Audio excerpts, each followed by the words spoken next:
If you ever felt like you're on a journey without a clear map, you know a bit about what living with fibromyalgia is like. It's complex, unpredictable, and very personal. Today, I'm doing something a little different. I'm going to take you through a part of my journey that many of us keep very private, my medical regimen.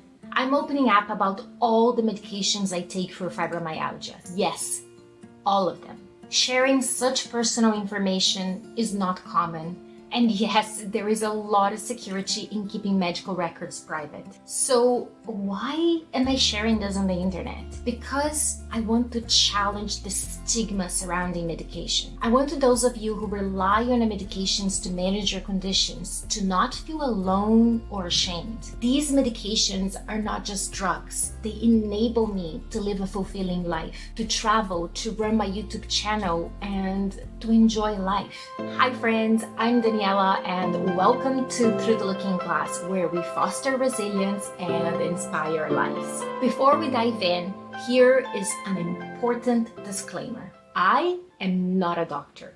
I am not recommending any of these medications for you. Always consult with a healthcare provider, as everyone's health and needs are unique. All medications I'm mentioning are approved here in Canada and require a prescription. Always ensure your provider knows about all the medications you take, including over-the-counter ones, to avoid interactions. Actually, the best advice I have for you guys is to always fill your prescriptions with the same pharmacy and have them check for medication interaction. They are much better than doctors in that regards. So now that we have that out of the way, let's get into what I take to manage my fibromyalgia.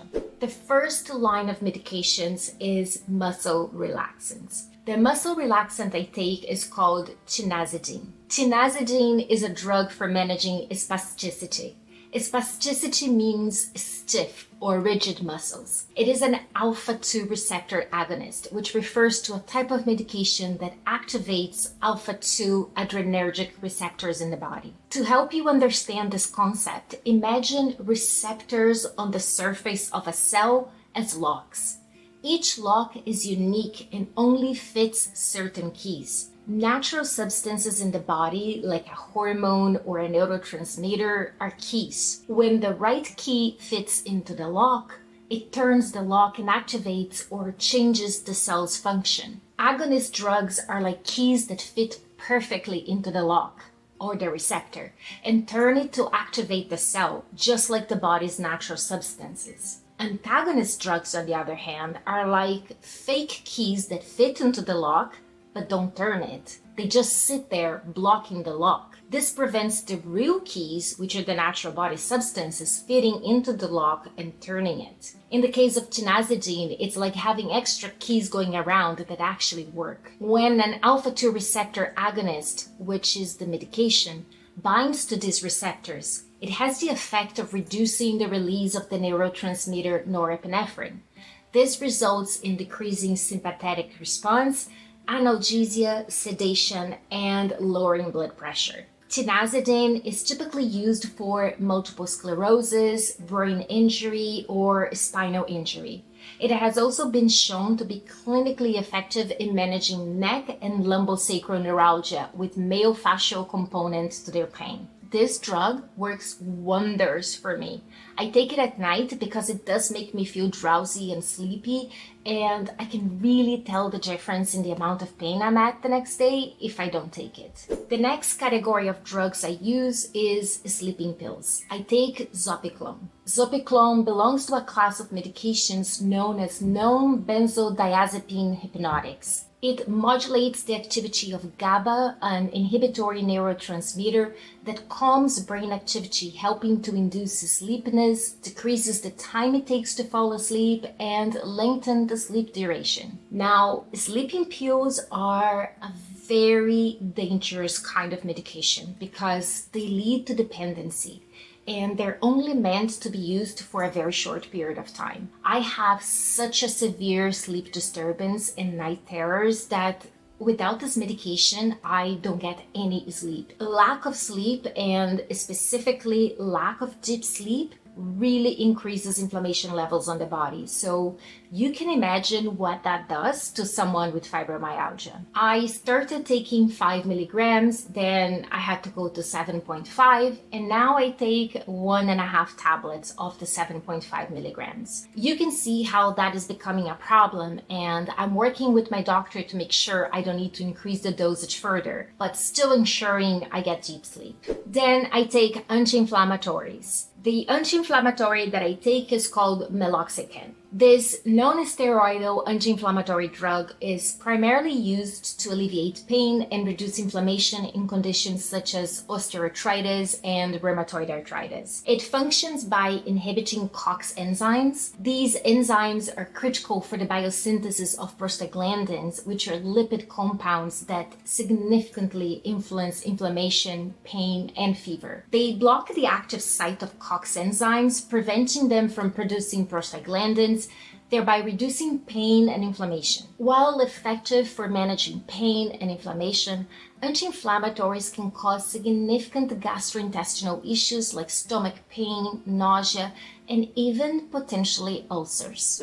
Now we're moving on to antihistamines. How I came about taking antihistamines for my fibromyalgia was quite accidental. I suffer a lot from seasonal allergies, and every year from April to June, I was taking large amounts of antihistamines. And every year during that time, my fibromyalgia would get a bit better. I thought it was the weather getting warmer as I live in Canada, but then in the summer it would get bad again. And so that was puzzling to me because the weather is much warmer in the summer and less rainy than in the spring. After many years of this happening, it kind of clicked for me that what I was doing different during that time was taking the antihistamines. I then started experimenting with taking antihistamines continuously, and it made a big difference. I then convinced my family doctor to prescribe those medications for me all year round. I take 2 different antihistamine drugs, one in the morning and one in the evening. In the morning, I take cetirizine. Cetirizine acts primarily as an antagonist of H1 receptors. Unlike other antihistamines, cetirizine selectively targets the H1 receptors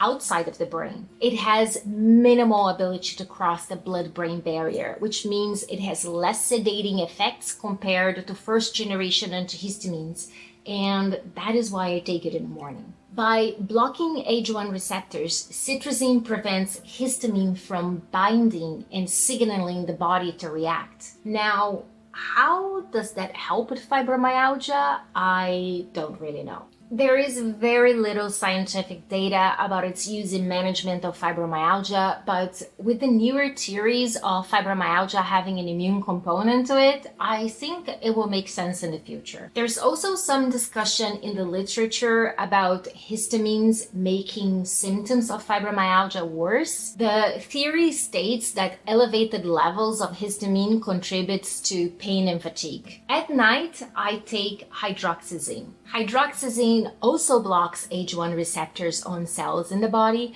but it is a first-generation antihistamine, which means it can cross the blood-brain barrier more easily than newer antihistamines. This results in a sedative effect, making also useful as a sedative to treat anxiety and promote sleep. And this is why I take it at night. The next medication I take is the famous low-dose naltrexone, also known as LDN. LDN primary mechanism of action involves the modulation of the immune system and neuroinflammation. Specifically, LGN regulates the activity of glia cells, which are the immune cells of the central nervous system. This regulation may lead to a reduction in the release of inflammatory chemicals in the brain. LGN also works by temporarily blocking opioid receptors. And I know that sounds a little bit counterintuitive. You're sort of asking, why would you block opioid receptors? But by blocking these receptors,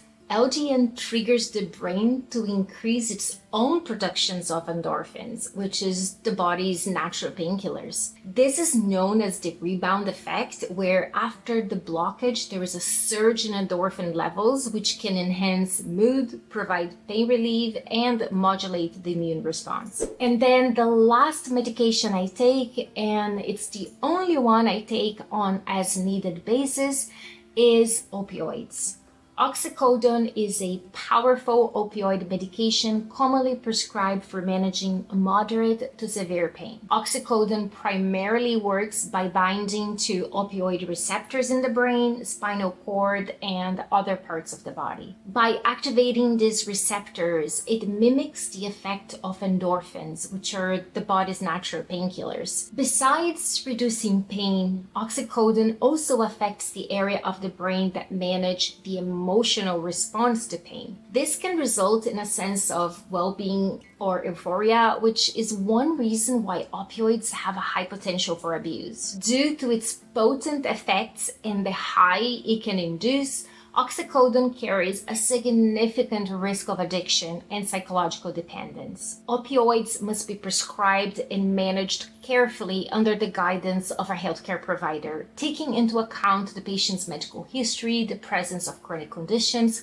and potential for drug interactions. Regular monitoring and adherence to prescribed dosages are crucial to minimize risks and ensure safe use of this medication. Now, I just talked about LDN being an opioid blocker, so you're probably wondering, why would I take an opioid if I am taking a medication that is an opioid blocker? Well, first, LDN doesn't block all of the opioid receptors. Second, LDN only has that effect on the body for the first few hours after taking it, and this is why I take it at night. I also have a rule that I only take oxycodon after I tried everything else, and I only take a max of 2 tablets. And if that doesn't work after that, I'll just go to the emergency room and not just keep taking more and more medication. My oxycodon consumption is closely monitored by my family doctor. I keep it in a safe at home. We have a Narcan kit, which is a recovery kit in case of overdose, and I always inform someone when I take an oxycodone. These rules is what makes it safe for me to manage my pain and ensures I have a good quality of life. All right, that wraps up our dive into the meds I take for managing fibromyalgia. I hope sharing this information helps you see what a balancing act managing fibromyalgia is, and maybe makes you feel a bit less alone if you're on a similar path. It may also help family members who might be a bit judgmental of you taking medications and help them understand how complex managing fibromyalgia is. Just a reminder though, what works for me might not work for everyone. These medications that I'm taking are unique to my health conditions and how my body responds to medications. Always talk with your doctor before making any changes to how you manage your health. Thanks for hanging out with me today and for all your support. If you haven't subscribed yet, please consider hitting that subscribe button. It really helps the channel. It's honest talks like this that really help reduce stigmas and build up our community. Catch you next time.